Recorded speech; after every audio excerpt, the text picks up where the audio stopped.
Welcome to The Explainer. Today, we're peeling back the curtain on one of the absolutely most famous wildlife destinations in all of India, the Ranthambore Tiger Reserve.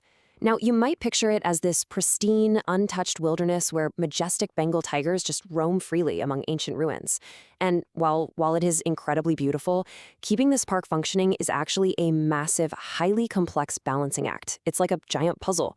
We're going to look at the data, the recent headlines, and the academic research to really understand the very real tension between saving tigers, managing massive tourist crowds, and ensuring the survival of the indigenous communities who actually call this forest their home.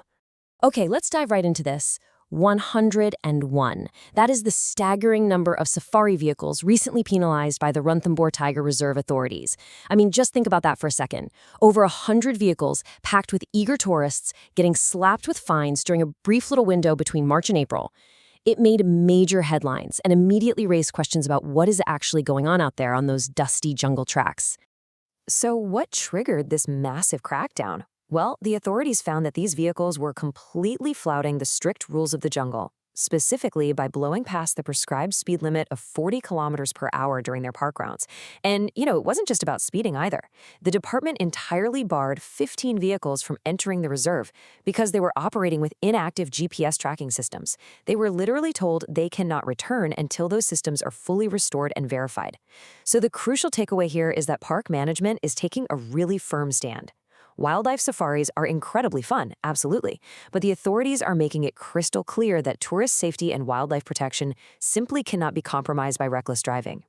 But to really get why speeding jeeps are suddenly such a massive issue, we kind of need to zoom out and look at the macro data. Section 1. The tiger tourism boom. If we look at the data published by the Rajasthan Forest Department, back in 2010, the park was home to just 37 tigers. But look at this growth. By 2014, that number climbed to 60, and by 2019, it hit 71. The tiger population nearly doubled in less than a single decade, which is, exactly what conservationists want to see. It's a total success story. But here's the catch. More tigers mean more sightings, and more sightings mean, well, a lot more humans. And this brilliantly illustrates the tension we're talking about. Look at this parallel explosion in tourist numbers. In 2010, the park saw about 111,100 visitors. By 2019, that number had absolutely skyrocketed to 431,000. We are talking about a quadrupling of the tourist population here. So put that into perspective.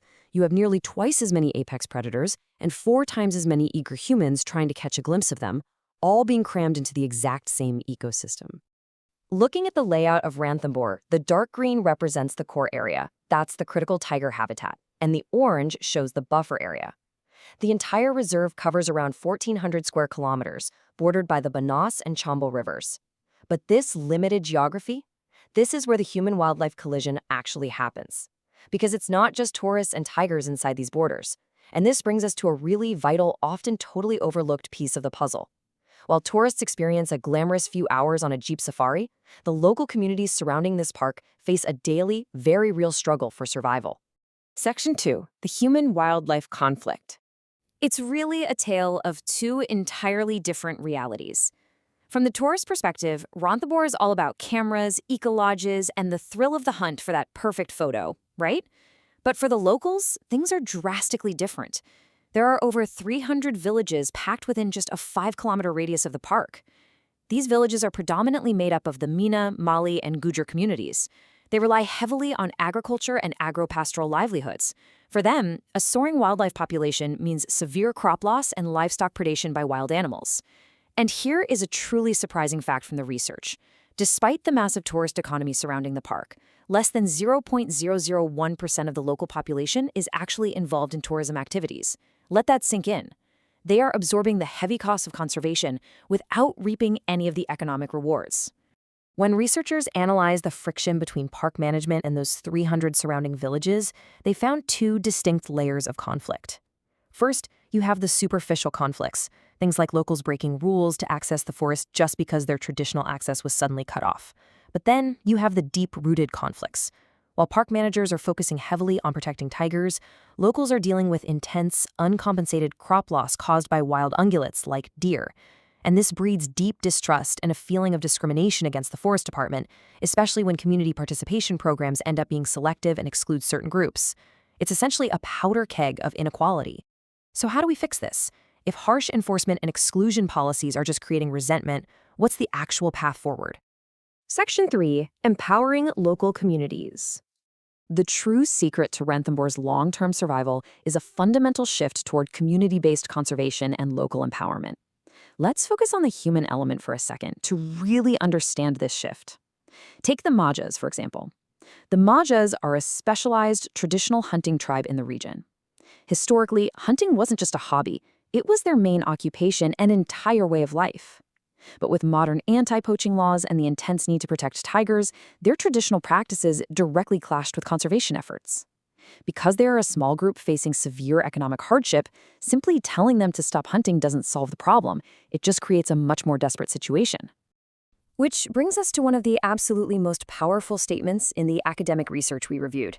A volunteer from the local NGO, Tiger Watch, stated, "People who are hungry for bare necessities can't be taught conservation." I mean, wow. This grounds all the high-level academic research and park policies in profound empathy. It perfectly highlights why strict enforcement, like anti-poaching patrols and camera traps, just isn't enough on its own. You literally have to address the human need first. And that is exactly what successful community interventions are doing right now through income generation activities, or IGAs. Groups like Tiger Watch are actively replacing the need to poach with sustainable economics. They're rapidly introduced vermicomposting and medicinal plant cultivation. They're involving the women of the Mogia community in handicraft work to ensure a steady, reliable income. They're facilitating seed and tree oil extraction while also stepping up to provide basic healthcare programs. And what's really incredible here is that they are literally turning former hunters into a new tribe of protectors, employing them as dedicated village wildlife volunteers to monitor tiger movements and report illegal activities. Think about it. They know the forest better than anyone, and now they're actually being paid to protect it. Talk about a game changer. Section 4. Finding the perfect balance. As we wrap up this explainer, we can clearly see that managing a world-class wildlife reserve is an incredibly delicate dance. We absolutely need strict rules for the 400,000-plus tourists, but we also desperately need deep compassion and economic integration for the locals. The research makes it abundantly clear. Successful wildlife conservation isn't just about protecting the animals. It's about forging an inevitable, respectful partnership with the indigenous communities who share the land. It's about ensuring they actually benefit from the tourism boom. Which leaves us with this provocative question to ponder. As the jeeps line up at the park gates and the cameras get ready to flash, are we visiting nature to protect it, or are we loving it to death? Think deeply about your own footprint the next time you book a safari. Thanks for joining me on this explainer, and keep asking the important questions.